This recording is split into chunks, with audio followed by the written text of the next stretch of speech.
Really into Cajun music, and Cajun music is quite big on the harmonica, although not so many players around now, because it was overtaken by the squeeze box, which was louder for dancing. So it sort of phased out harmonica.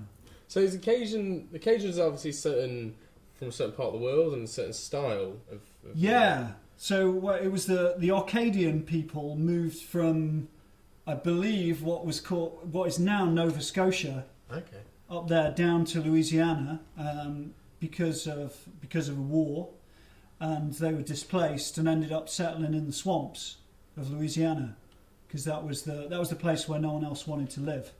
So that's the sort of Cajun French influence, and then you've got the Creole influence, which is the Zydeco. There's a lot of similarities in the music. Maybe Cajun being a bit more traditionally folky and fiddle led, and Zydeco is a lot more with the accordion and box players, so using sort of blues influences, so a bit more flexible, and rock and roll influences. Now there's quite a lot of modern sort of Zydeco fusion bands in Louisiana as well. So yeah. So you can hear that. You can hear that mix though. You can hear the kind of there's like the traditional sound, and there's like the bluesy tones. Yeah. In that clash. Yeah, and I mean my way of playing it is quite non-traditional.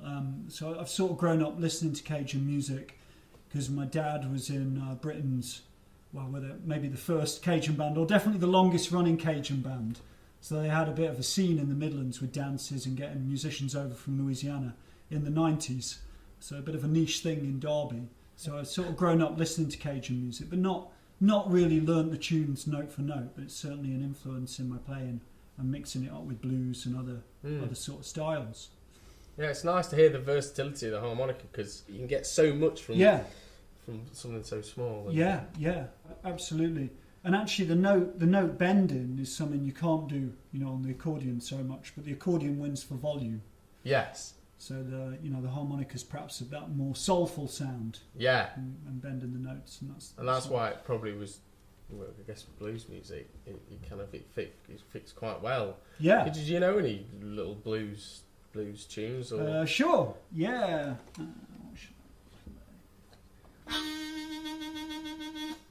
This is perhaps one of the first blues songs I heard, and it sort of crosses genres. So there's quite old-timey folk versions of this song called "Sitting on Top of the World."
on top of the world. So it's some soulful stuff. It's lovely. It's lovely. I was listening to you. You seem to, with that bending, the bending sound on that really encompasses that the soulful sound. Could you show us how you do that bending? Oh, sure, yeah.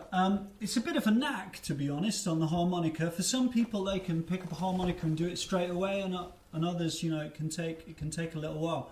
It all involves sort of tensing your throat in a way. So you take the note,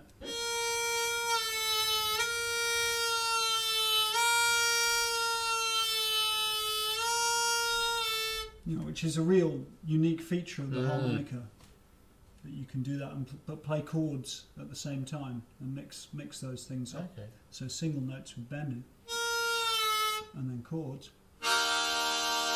and then bend notes in the chords.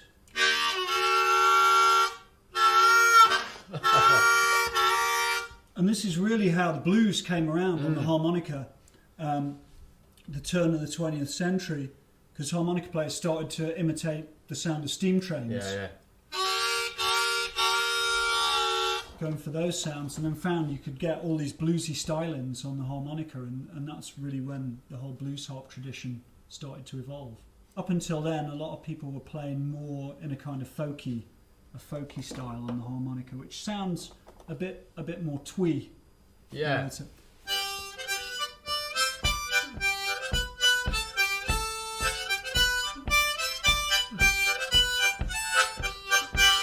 Kind of sound, which I really like as well. Yeah, I like it. It's a sort of older style of harmonica, and especially in the Appalachian tradition, the Appalachian folk tradition, that would be the main style of playing. Is there any artists you could recommend to?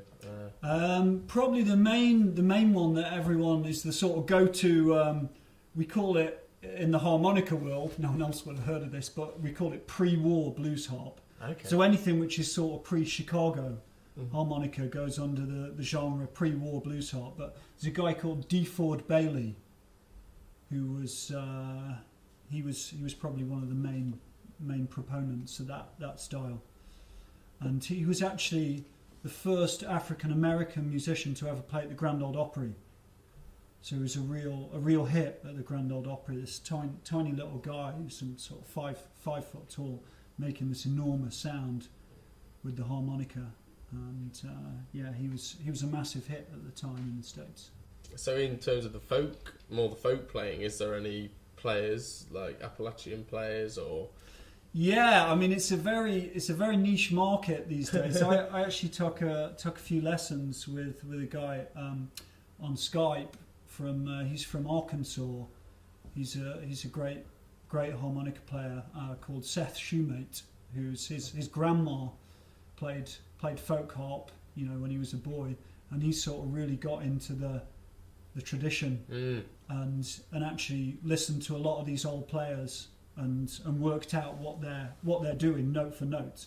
A bit of a thankless task. Just from listening, pretty much, yeah. I think he's managed to find some notation as well. He also reads music and he teaches at workshops around the States. So I saw when you were playing the blues, you were doing the kind of on there. Yeah, the hand effects, yeah. I mean, that's a massive part of playing the harmonica.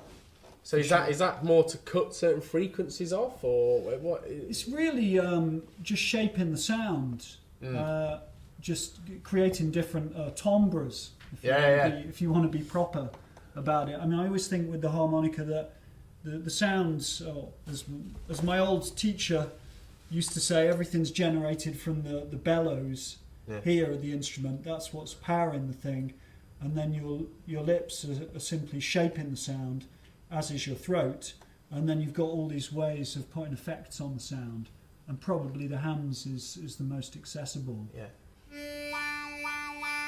So you're creating a chamber there and releasing that. You can exaggerate that.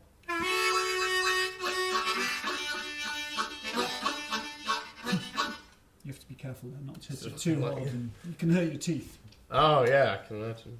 I mean, it gave, if anything, that one kind of started to affect the rhythm. Like, it was I mean, you can use those rhythmically as well. And I think a lot of people don't, through no fault of their own, don't realise that about the harmonica until they hear someone play it and use these different effects. Because either everyone's used to the sort of Bob Dylan sound of playing with a guitar and a rack, which is probably the most popular style of harmonica, of all time. Yes. That's what most people would associate with the harmonica.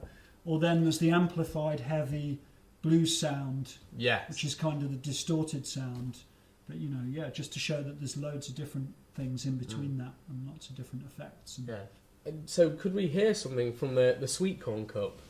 Oh, sure, yeah. Just want to hear the certain timbre that can bring out. I'll do a little old-timey tune, actually, which I've been using it a bit. So old-timey music, just for listening, what would you say old-timey music is? Well, Old Time was the label that was given by the record companies in the States for any music which was really sort of hillbilly, Appalachian. Mm-hmm. So predominantly white music of the 30s. Although Old Times encompasses many influences, blues, gospel, and other traditions. But before that they called it hillbilly music. Oh, there we go. So this is a fiddle tune called Cindy.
Brilliant. Thanks.